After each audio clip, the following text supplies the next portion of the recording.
Close set दिया हुआ है, मान लीजिए ये ए है और ये दिया हुआ है कि this is contained in you. तो यू का कॉम्प्लीमेंट क्या होगा? यू का कॉम्प्लीमेंट क्या होगा? ये सब होगा, ये यू का कॉम्प्लीमेंट हुआ, ये सब you. This is x minus you, तो ऑब्वियसली एक्स माइनस यू और ए में कुछ कॉमन नहीं है। अब ए क्लोज दिया हुआ है और चूंकि यू ओपन है इसलिए एक्स माइनस यू जो है ये क्लोज्ड है। सो हम रेगुलर नॉर्मलिटी इस्तेमाल कर सकते हैं। नॉर्मलिटी क्या कहती है कि जब भी दो डिसजॉइंट क्लोज सेट्स हो जैसे कि ये, तो इनको कंटेन करने वाले दो डिसजॉइंट ओपन सेट्स उपलब्ध होने चाहिए। So I can right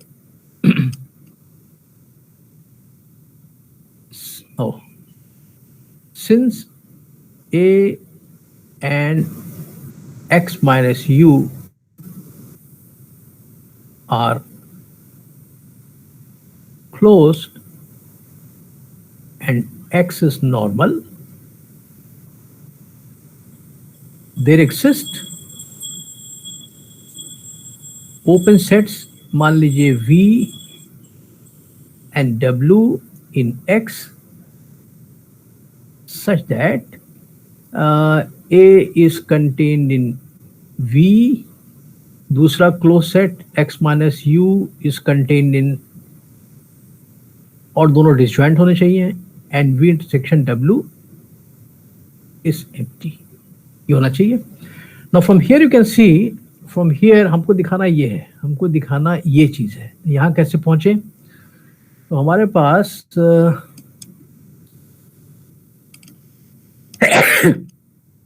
no clearly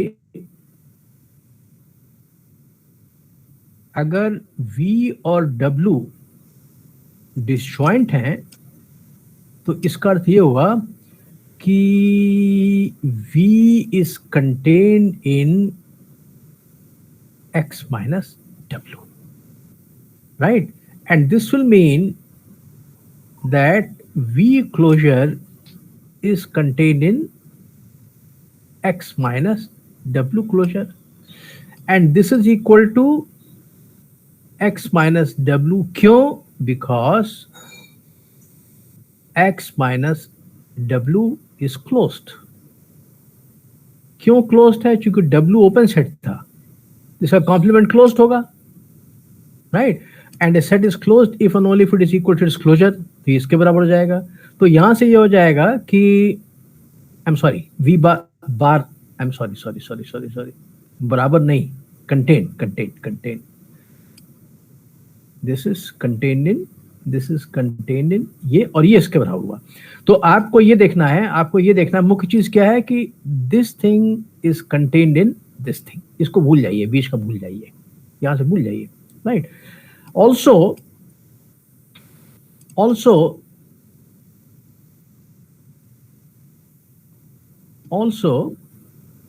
x minus u अगर w में कंटेन्ड है तो सेट थ्योरी के हिसाब से w का complement should be contained in the complement of x minus u, and the complement of x minus u is u। thus अब आपको ये मिल गया, v bar is contained in, ये तो पहले ही देख चुके थे, अब यहां से इसको जोड़ दीजिए, this is contained in u, और v बार हमेशा इसमें कंटेन्ड होता है, कंटेन करता है v को, और v कहीं लिखा होगा v कंटेन करता है a को, ठीक है? तो आप क्या कीजिए, इसको भूल जाइए, इसकी हमको जरूरत नहीं है, इसकी हमको जरूरत नहीं है, इसकी तो हमको जरूरत ही नहीं है। तो आपको क्या मिल गया? हमको एक ओपन सेट मिल गया v such that a is contained in v which is contained in v closure of course always, and v closure is contained in जैसा कि हम चाहते थे। So this proves proving 2, ठीक है? So this is how 1 implies 2, right? 1 implies 2। तो अब आप आइए, आपको क्या प्रूव करना है? Now you have to prove that 2 implies 3, ठीक है? 2 implies 3। तो सबसे अधिक इस्तेमाल होने वाला जो होता है, जो सबसे अधिक प्रचलित इस्तेमाल होता है, वो ये वाला चीज होता है, राइट? ये ज्यादा होता है। तो हम लगे हाथ ये देखे भी, तो जिस किताब में क्यों ये 2 दिए होंगे, उस किताब के हिसाब से हम यही प्रूव कर देते हैं कि हाउ 2 implies 1, राइट? तो अब यहां से ये देखिए कि 2 implies 1 क्यों हो जाएगा? 2 implies 1 क्यों हो जाएगा कि why does 2 imply 1? तो हमें क्या दिखाना है कि अगर 2 क्लोज सेट डिसजॉइंट हैं, late F1 F2 be 2 disjoint closed subsets of X, हमें दिखाना है, नॉर्मल है तो क्या दिखाना है? Any 2 disjoint closed subsets can be separated by 2 disjoint open sets containing these closed sets. तो हमको 2 open sets डिसजॉइंट ऐसे तलाशने हैं कि एक F1 कंटेन करे, एक F2 कंटेन करे, और दिया हुआ है हमारे पास ये चीज है, ये चीज हमारे पास दी हुई है। So now you can C, so since F1 और F2 डिसजॉइंट दिए हुए हैं, therefore F1 is contained in X minus F2. Moreover,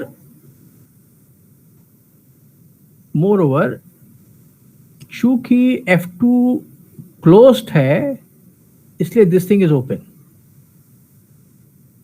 तो हमको एक क्लोज सेट मिल गया और एक open set containing this thing, ये वाली स्थिति मिल गई, ये स्थिति मिल गई हमको, ये वाली स्थिति मिल गई, बिकॉज नंबर 2 सेज कि कोई भी क्लोज सेट दिया हुआ और कोई भी ओपन सेट दिया हुआ सेट दिस थिंग, तो हम एक ही जगह ले लेंगे F1 और ओपन सेट की जगह ले लेंगे this thing.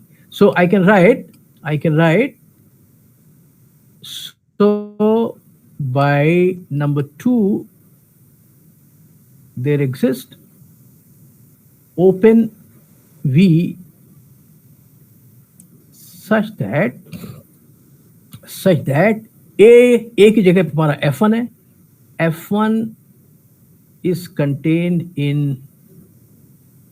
V which is contained in V bar which is contained in U की जगह हमारा X minus F2 है, X minus F2 है। So now you can see that यहां से, अब चूंकि हम इसको आगे और बढ़ाना नहीं चाहते, यहां से from here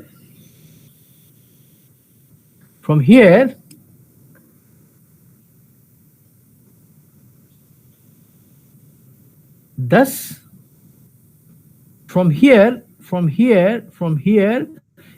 if V closure is contained in the complement of F2, then complement of F2 is contained in complement of this thing. So I can write F2 is contained in the complement of this thing, right? Note that चूंकि closure हमेशा close set होता है, तो complement जो है ये open हो गया। तो आप चाहें तो इसका कुछ नाम दे दीजिए, इसको बोल दीजिए, मान लीजिए यू बोल देते हैं, ठीक है? तो यू एक ओपन सेट मिल गया containing F2। Now clearly V intersection U is empty. क्यों? क्योंकि देखिए क्यों हो जाएगा कि ये अगर आपका मान लीजिए X है, ये आपका X है, तो ये मान लीजिए V है, तो V क्लोजर हमेशा बड़ा होगा V से। ये मान लीजिए आपका V क्लोजर है, ये मान लीजिए आपका V क्लोजर है। इसका कॉम्प्लीमेंट क्या हो जाएगा? इसका कॉम्प्लीमेंट हो जाएगा ये कॉम्प्लीमेंट हो गया, so this is x minus V closure जिसका नाम है, जिसका दूसरा नाम हमारे पास u है। तो you can see that u and v are disjoint, right. तो u and v are, it's set theoretic है, इसमें कोई टोपोलॉजी नहीं है, सेट थ्योरी है। और v कंटेन करता है f1 को, और u कंटेन करता है, u जो है इसी का तो नाम u है, u कंटेन करता है f2 को। तो आपको दो ओपन सेट्स मिल गए containing f1 and f2 which are disjoint. So therefore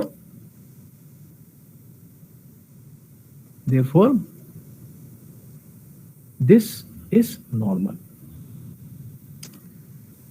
तो 1 implies 2 कंप्लीट हो गया। जिन किताबों में केवल यही 2 दिया होता है, लेकिन हमको ये भी प्रूव करना है, चाहिए, लिख दिया, otherwise I could have given it exercise.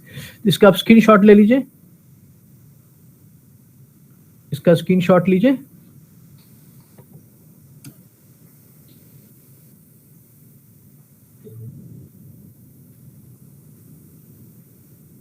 हो गया? Yes, sir. Okay, so we have already proved that 1 and 2 are equivalent as given in most books, right? So अब थोड़ा आगे बढ़ते हैं। 1 implies 1 और 3 को equivalent दिखा देते हैं, right? So next we prove, so हम लिख देते हैं यहाँ पे, summarize कर दें। Therefore we have proved that 1 and 2 are equivalent, right? तो एक तो यहाँ पर कहानी खत्म हो गई। अब हम दिखाते हैं कि 1 implies 3। तो let f1 f2 be 2 disjoint close sets. तो हमको एक नेबरहुड चाहिए u1। तो now you can see that 1 कहता है कि नॉर्मल है, तो हमको 2 ओपन सेट्स मिलने चाहिए containing f1 and f2 which are disjoint by 1 there exist open subsets, उनका कुछ नाम दे देते हैं u1 u2 such that f1 is contained in u1, f2 is contained in u2, and f1 and f2 are disjoint.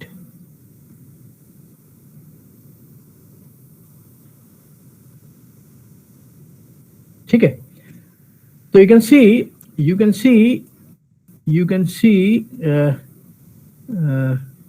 I'm sorry, ये open set disjoint है, sorry क्या लिख दिया हमने। ये जो ओपन सेट्स मिले ये डिस्जॉइंट है, एंड f1 f2 तो डिस्जॉइंट दिए ही हुए हैं पहले से ही, ये डिस्जॉइंट हुआ है। ठीक है, हमको दिखाना है कि f2 इंटरसेक्शन u1 का बार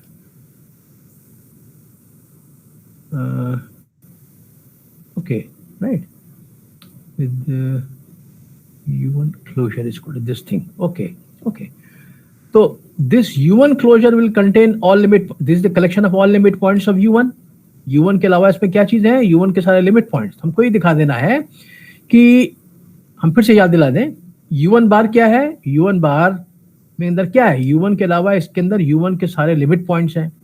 तो हमको दिखाना है कि ये एम्प्टी का मतलब क्या हो जाएगा कि f2 का कोई भी एलिमेंट इसका लिमिट पॉइंट नहीं हो सकता है, f2 का कोई भी एलिमेंट इसका लिमिट पॉइंट नहीं हो सकता है। Are you following? इसको दिखाने का अर्थ क्या हो जाएगा कि f2 का कोई भी एलिमेंट इसका लिमिट पॉइंट नहीं हो सकता है, right. So this you can see as follows कि अगर हमने f1 का कोई भी पॉइंट लिया, जैसे मान लीजिए कि हमारे पास जगह कम पड़ रही है, बट जैसे मान लीजिए हम यहाँ लिख देते हैं, ये हमारे पास है, ये हमारे पास, राइट। तो हमको ये दिखाना है, ये मान लीजिए हमारा u1 है, ये हमारा मान लीजिए u1 है। तो u1 क्लोजर इससे बड़ा होगा। इसमें होगा क्या, इसमें U1 के अलावा U1 के जितने लिमिट पॉइंट्स वो भी आ जाएंगे। लिमिट पॉइंट्स, ये सब जो लिमिट पॉइंट्स इसके हो सकते हैं कहीं आसपास होंगे इसके, इस पे आ जाएंगे। तो हमारा U1 बार जो है, ये मान लीजिए हमारा U1 बार है, U1 बार है। अच्छा, हमको दिखाना है कि U1 बार के अंदर F1 कोई पॉइंट नहीं हो सकता। अब देखिए F1 जो है हमने क्या लिख दिया है, F2 का कोई भी इसमें नहीं हो सकता। तो F2 जो है वो U2 में कंटेंट है। अगर U2 यहां पर होता, मान लीजिए कहीं पर यहां पर U2 होता, तो चूंकि F2 इसमें कंटेंट है तो F2 इसके अंदर चला जाएगा। तो ऑलरेडी F2 में और U में कोई पॉइंट नहीं है। अब अगर आप F2 का कोई पॉइंट भी लिमिट पॉइंट होता, अगर F2 का कोई भी पॉइंट लिमिट पॉइंट की परिभाषा क्या थी, अगर मान लीजिए आपने x को ले लिया F2 में, इसको लिखिएगा मत, राइट। अगर मान लीजिए ये x है आपका, तो अगर x लिमिट पॉइंट होता तो x को कंटेन करने वाले हर ओपन सेट का नॉन इंटरसेक्शन होता विद U1, जिसमें कि x के अलावा और पॉइंट्स भी होते। लेकिन इस पॉइंट को कंटेन करने वाला, चूंकि ये ओपन सेट ऑलरेडी U2 मौजूद है, U2 ओपन सेट इसलिए नेबरहुड हो गया, तो U2 ऑलरेडी डिसजॉइंट है विद U1। तो इसमें आपको कम से कम एक ओपन सेट मिल गया containing this point x whose intersection with U1 is empty. Therefore, this point cannot be limit point of this thing, right? So since U2 is a neighborhood of each point x of A2, and since U2 और U1 पहले से empty है, so no x can be a limit point of U1 bar. Therefore F2 intersection U1 bar is always going to be equal to empty, right? So 1 implies 3 में कोई दिक्कत नहीं है, 1 implies 3 में कोई दिक्कत नहीं है। So now we come to 3 implies 1. Now we come to, इसको तो आप ऑलरेडी स्क्रीनशॉट ले चुके थे, 2 implies 1 तक का ले चुके थे, इसको हम नीचे कर सकते हैं। Now we prove that 3 implies 1. Remember 3 क्या कहता है? 3 कहता है कि for each pair F1 and F2 of disjoint closed sets, there exists a neighborhood of one of them, say F1, such that F2 does not meet the closure of that thing. याद रखिएगा, ये 3 कहता है। और दिखाना क्या है कि 1 says x is normal, तो क्या करेंगे हम, 2 close, so let F1 F2 be 2 disjoint closed subsets of x। फिर से याद दिला दें, 3 क्या कहता है कि जब भी 2 डिसजॉइंट क्लोज मिलेंगे तो हमको इनमें से एक की नेबरहुड मिल जाएगी U1। तो मान लीजिए हम इसको ले लेते हैं U1, right? So by 3 there exists a neighborhood U1 of one of them, say F1, such that F2 does not meet the closure of this. ये आपको दिया हुआ है। So now you see कि what I can do is कि हमको दिखाना है कि नॉर्मल है, तो हमको 2 डिसजॉइंट ओपन सेट्स या 2 डिसजॉइंट नेबरहुड चाहिए कंटेनिंग F1 एंड F2। तो हम क्या करेंगे कि एक नेबरहुड तो हमको ऑलरेडी यहाँ पे उपलब्ध है, एक और की तलाश है। जो कि F2 की नेबरहुड है, ये F2 कंटेन करे. So what I can do is, now clearly from this, ये हम लोग बहुत बार कर चुके हैं, F2 is definitely contained in the complement of this thing, right? और सुविधा के लिए इसका कुछ नाम दे देते हैं U2, और ये बताने की जरूरत नहीं है, U1 बार चूंकि क्लोज्ड है तो कॉम्प्लीमेंट ओपन हो जाएगा. Clearly U2 is open, and more importantly ये तो ओपन है ही, और U1 intersection U2 is empty. ये आर्गुमेंट हम पहले भी दे चुके हैं, इसको रिपीट नहीं करेंगे, अपने आप पता कर लीजिएगा, सब कुछ सेट थ्योरेटिक है, बिल्कुल आसान. तो आपको दो नेबरहुड्स मिल गई या दो ओपन सेट्स मिल गए, एक कंटेन करता है F1 को U1, एक करता है F2 को, चूंकि इसी का नाम तो था U2, इसी का नाम U2 है ना, तो F2 contains F2 and they are disjoint. So showing 1, right? So this completes the proof. This completes the proof that 1 and 3 are also equivalent, right? तो नॉर्मलिटी को पहचानने के आपके पास डेफिनेशन के अलावा दो और तरीके हो गए. इसका स्क्रीनशॉट ले लीजिए, then I pass on to something else.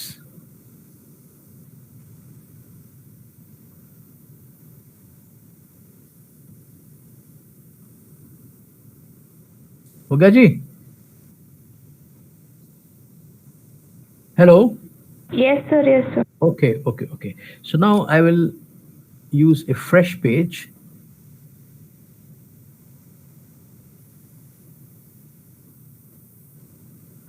तो अब क्या करेंगे कि जैसे मान लीजिए कि ये कोई टॉपोलॉजिकल स्पेस है और ये इसका सबसेट है.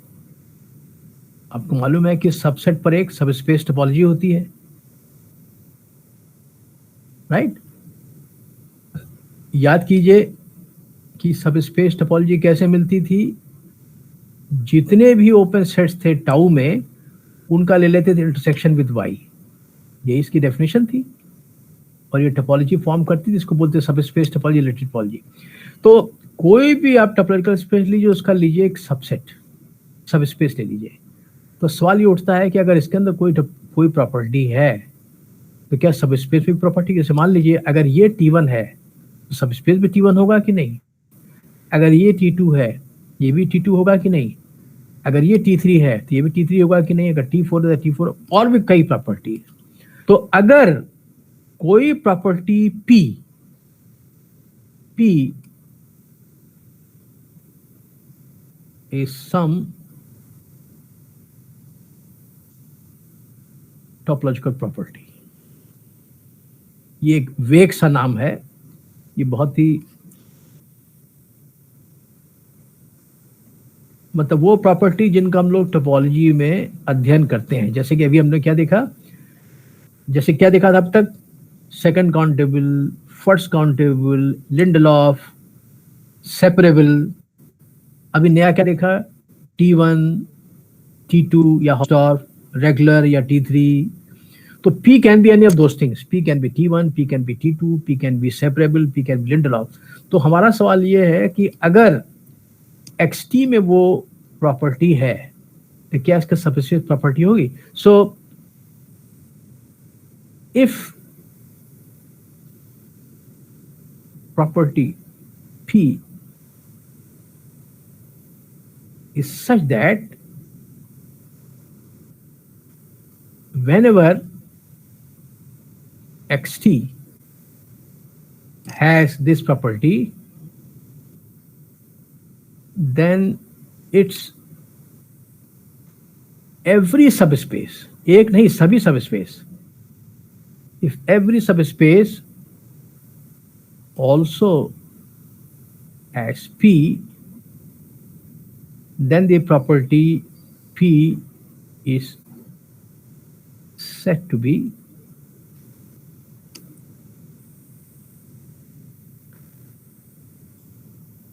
हेरिडिटरी।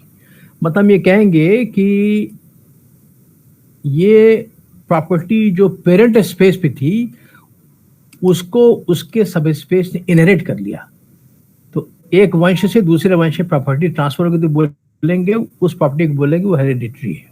तो जैसे for example we are going to show that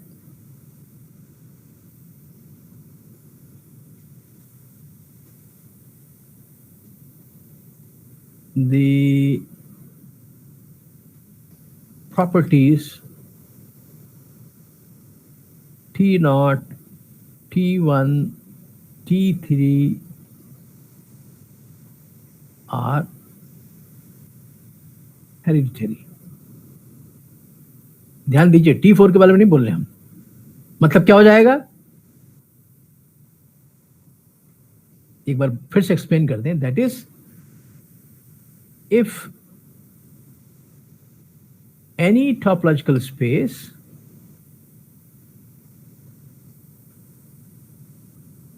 this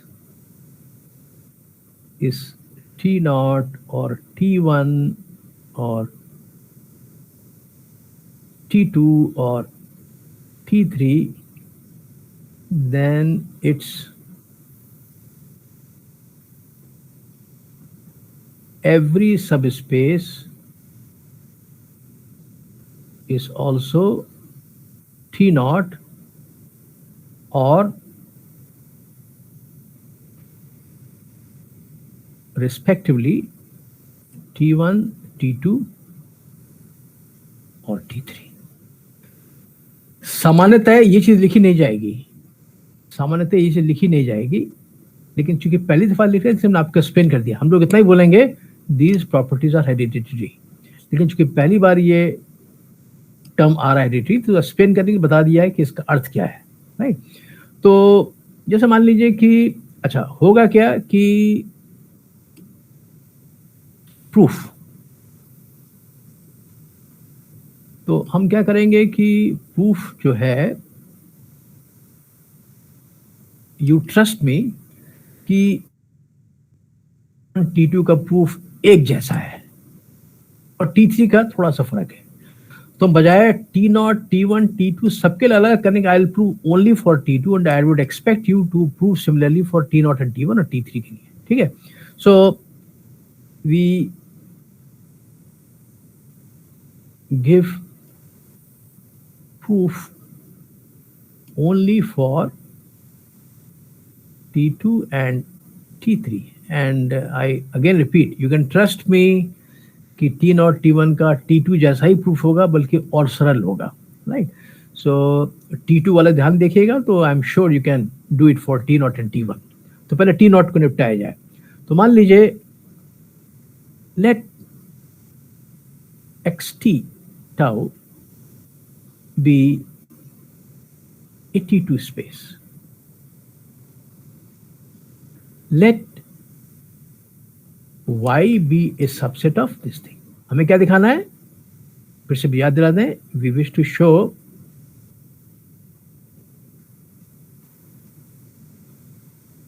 that y ty is also T2 which will show that T2 is hereditary। तो हम क्या दिखाएंगे कि अगर हमने y के दो डिस्टिंक्ट पॉइंट्स ले लिए तो y के अंदर दो डिसजॉइंट ओपन सेट मिल जाएंगे कंटेनिंग दो डिस्टिंक्ट पॉइंट्स। सब कुछ y के अंदर होना चाहिए। So take two distinct points, मान लीजिए उनका नाम है y1 और y2 जो कि डिस्टिंक्ट है,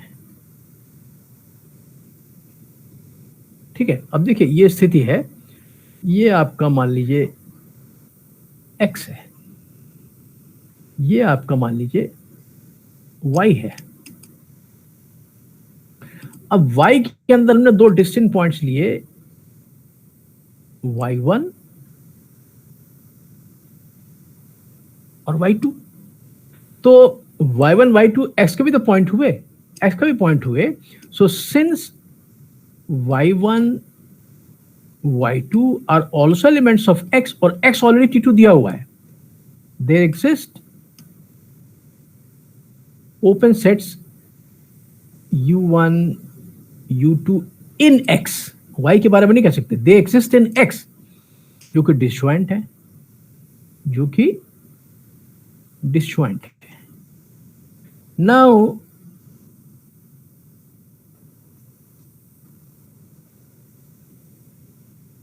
इफ v1 डिनोट करते हैं u1 इंटरसेक्शन y और v2 डिनोट करते हैं u2 intersection y, then by definition the subspace topology v1 और v2 जो है ये इसमें चले जाएंगे. यही डेफिनेशन है इसकी. तो हो क्या रहा है कि आप देखिए कि आपको यहां पर y1 y2 चूंकि x के भी एलिमेंट थे, तो आपको दो डिसजॉइंट सेट्स मिल गए इन x. एक मान लीजिए आपको ये मिल गया u1, एक मान लीजिए आपको ये मिल गया, डिसजॉइंट है, ये u2 मिल गया. और हमने क्या किया कि u1 कंडीशन ले विद y, तो विद y लेंगे तो क्या मिल जाएगा, विद y लेंगे इन सेक्शन तो क्या मिलेगा आपको, ये मिलेगा और ये मिलेगा आपको. तो जब u1 u2 डिसजॉइंट है तो ऑब्वियसली ये भी डिसजॉइंट होंगे, क्योंकि और छोटे हैं. और ये जो हरे वाले हैं ये y के अंदर ओपन है, ये y के अंदर ओपन है. तो क्लियरली हमारा कंस्ट्रक्शन कहता है कि y1 will continue to belong to v1, y2 will continue to belong to v2, and of course v1 intersection v2. Therefore y ty is also t2. So it's that easy, right?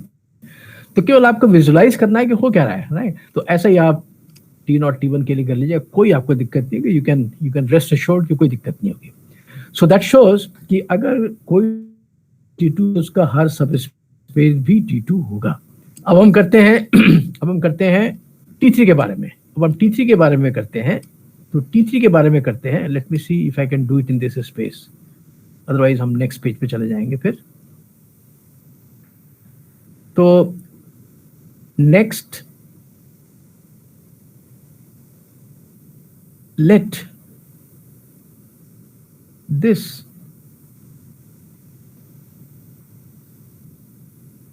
be regular and y once again be a subset of x. अब हम क्या दिखाना है, अगर हम y in the quantity close लेने is not contain that point by two disjoint opposites. So let y be an element of capital Y and f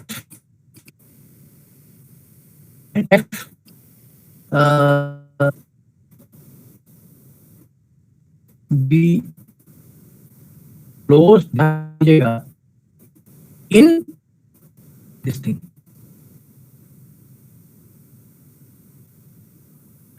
बताना है कि I can find two open sets in Y containing small y and f is a disjoint. तो आप क्या कीजिएगा कि जगह कमी हो गई है, बट एनीवे पिछला तो चीजें समझने में सरल हो जाएंगी थोड़ी सी. ये x है, ये y है, इन x. ये चीज ध्यान देने की है. हमको मालूम है कि हर क्लोज सेट सब स्पेस टोपोलॉजी में कैसा होता है, ये close set in the parent space जिसका नाम f1 दे दिया, intersection with that subset y. इसकी शक्ल ये है. तो ये जो f जो है ये कैसा है, किसी बड़े सेट f1 का इंटरसेक्शन विद y, ये ऐसा कुछ है, right? So what I will do is, मैं थोड़ा सा इसकी शक्ल थोड़ी सी बदल देंगे तो हमारी पिक्चर बनाने में आसान हो जाएगी. How do I right it? अच्छा, तो ये हमारा एफ वाई था और ये हमारा मान लीजिए ये हमारा एफ है जो कि वाई कंटेन नहीं कर रहा, right. So now what I am saying is कि चूंकि हमारा एफ इस शक्ल का है, तो दैट मीन्स एक ये हमारा F1 कुछ ऐसा होगा, समथिंग लाइक दिस थिंग। ये हमारा F1 होगा, ये हमारा F1 होगा। F1 इंटरसेक्शन ये वाला y is equal to this f, ये हमारा F1 है। So you can see that note that f is of this form, और clearly y will still not belong to this f1। हालांकि f1 बड़ा है f से, लेकिन शक्ल ऐसी है कि y फिर भी इसमें बिलोंग नहीं करेगा। लेकिन अब फर्क क्या है कि ये f1 जो है ये x के अंदर है, और चूंकि y कैपिटल Y का एलिमेंट तो x का भी एलिमेंट है, तो x के अंदर हमको एक एलिमेंट मिल गया y और एक क्लोज सेट मिल गया जो इस y कंटेन नहीं करता। अब इसका इस्तेमाल कीजिए आप कि आपका जो x दिया हुआ है that is regular, so since x is regular, there exists open uv कहां पर,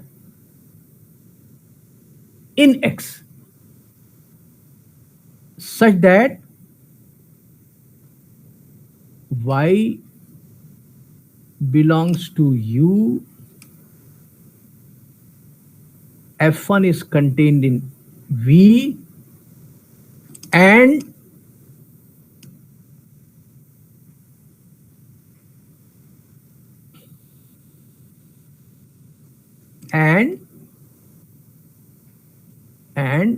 u intersection v is empty। ये हमने किसका इस्तेमाल किया कि हमारा स्पेस जो है रेगुलर है, हमारा x जो है रेगुलर है, राइट, या t3, ठीक है। तो ये हमारा रेगुलर, से हमको ये मिल जाएगा।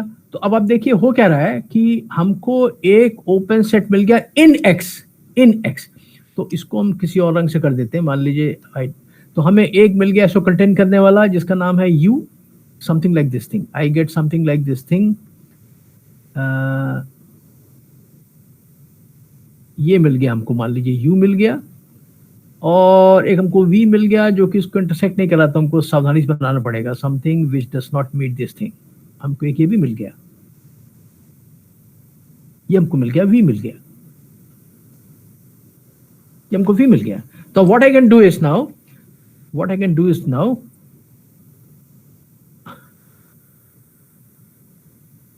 put u1 to be equal to u intersection y and u2 to be equal to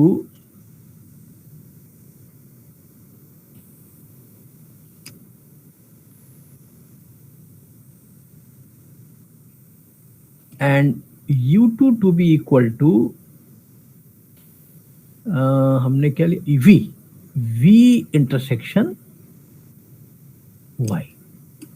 तो क्या हो जाएंगे, ये u और v ओपन इन x हैं, जब इनका y से लेंगे तो ये जो मिलेंगे ये चले जाएंगे ty के अंदर, राइट। सो देन u1 और u2 ये चले जाएंगे इसके अंदर, ty के अंदर। तो जब इसको लेंगे तो क्या मिलेगा आपको, जब आपने इसका इंटरसेक्शन लिया विद y तो क्या मिल जाएगा, ये ग्रीन वाला मिलेगा आपको। और यहां क्या मिल जाएगा आपको, यहां भी आपको मिल जाएगा, केवल y के अंदर चाहिए आपको, y के अंदर, तो y के अंदर आपको ये सब मिलेगा, y के बाहर नहीं जा पाएगा। लेकिन ये जो आपको ओपन सेट्स मिल गए ये सब ty के अंदर है, और जब बड़े वाले डिसजॉइंट है ये तो और छोटे हैं तो डिसजॉइंट भी हो जाएंगे, राइट। तो u1 देन दिस and थोड़ा ऊपर करना पड़ेगा, थोड़ा सा just, I hope I have little space. नहीं, right, and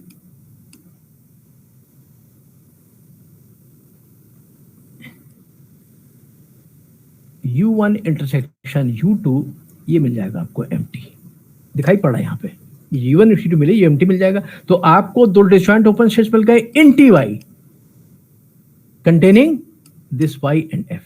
So therefore your subspace is regular. इसका ले लीजिए screenshot. So that shows that every subspace of regular space is again regular. ठीक है, और T1 पहले से रेगुलर दिखा दिया, तो रेगुलर प्लस T1 मिला के T3 होता है, तो every subspace of T3 space is also T3। इसका स्क्रीनशॉट लीजिए।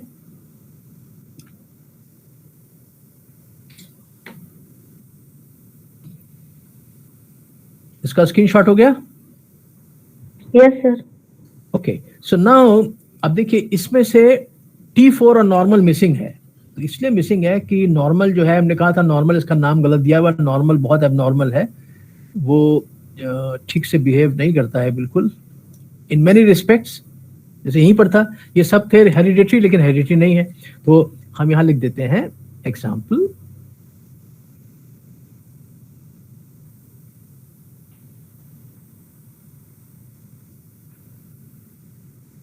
नॉर्मेलिटी और T3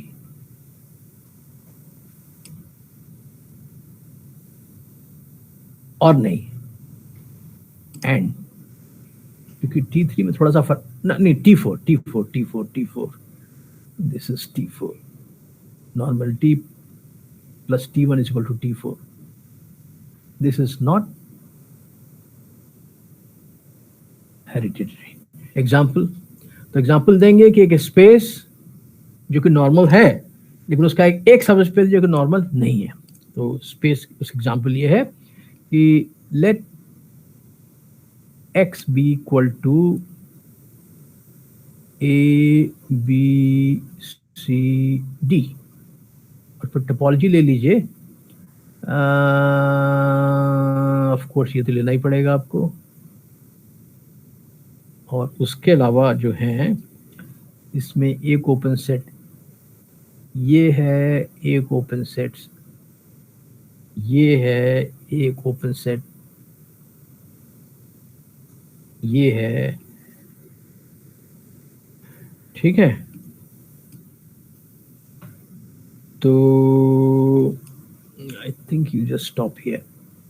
तो बी डी नहीं, एक और चाहिए इसमें, बी डी हो गया, ये हो गया, बी सी डी भी चाहिए आपको, B C D, you take this one, right, take this topology, right, then this is normal. क्यों? Since its closed sets are क्या क्या है, इसका कॉम्प्लीमेंट x, इसका कॉम्प्लीमेंट phi, इसका कॉम्प्लीमेंट क्या हो जाएगा, A B C, B D का क्या हो जाएगा, बी डी का क्या हो जाएगा, बी डी का क्या हो जाएगा,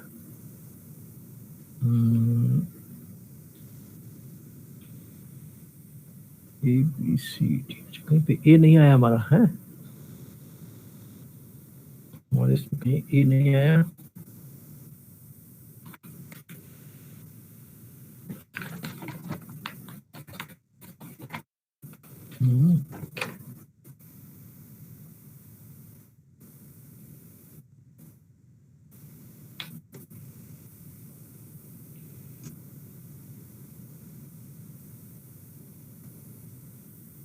अच्छा, ओह हमने दूसरी एग्जांपल लिख दी, सॉरी, इसको करेक्ट कीजिए, अच्छा ठीक है, हम इसको कल कर देंगे, अभी पूरा नहीं हो पाएगा। ये हमने यहाँ ऊपर से गलत लिख दिया है ना, ये गलत लिख दिया, इसको भूल जाइए, विल कंप्लीट इट टुमारो है, ठीक है, 1 मिनट रह गया है, ठीक है, ये एग्जाम दोबारा देंगे आपको टुमारो है, so you can stop for now, ठीक है। इसका स्क्रीनशॉट ले लीजिए, इसको छोड़ दीजिए, इसको हम कल कर देंगे, हो नहीं पाएगा पूरा, टाइम नहीं है आपका है, इस एग्जाम ये एग्जाम दोबारा देंगे हम। और बाकी का जो था वो आपने अगर स्क्रीनशॉट ले लिया है तो इसका ले लिया आपने स्क्रीनशॉट, है ना, कोई दिक्कत नहीं है, ठीक है, you can leave now. Hello sir. हाँ बोलिए। सर मार्क्स कब आएंगे फर्स्ट टाइम के? मार्क्स हमारा वो कुछ प्रॉब्लम है, हमारा वेबसाइट नहीं खुल रहा है, वो उसको क्या कहते हैं एंटीवायरस करने नहीं दे रहा, तो हमको जाना पड़ेगा कंट्रोलर से खुलवाने के लिए, है ना, हम आज या कल जाएंगे, आज तो नहीं जाएंगे, कल जाएंगे, ठीक है। हमारा सर कब तक अपलोड होंगे मार्क्स? नहीं, वो हमको साइट खोलने नहीं दे रहा है, वो हमारा एंटीवायरस रोक दे रहा है कि this website is not secure, तो उसको रिजॉल्व कराना पड़ेगा वहां जाकर के, कंट्रोलर जाकर के, हम कल परसों में जाएंगे वहां पे, हैं, ठीक है सर। हाँ बोलिए। सर पेज थोड़ा ऊपर स्लाइड कर दीजिए, नीचे की लाइन नहीं दिख रही है। ओके, इसको तो छोड़ दीजिएगा, इसको तो हम कल करेंगे ना, ओके। इसको तो भूल जाइए, इसको तुम दोबारा करेंगे, कैन फॉरगेट इट।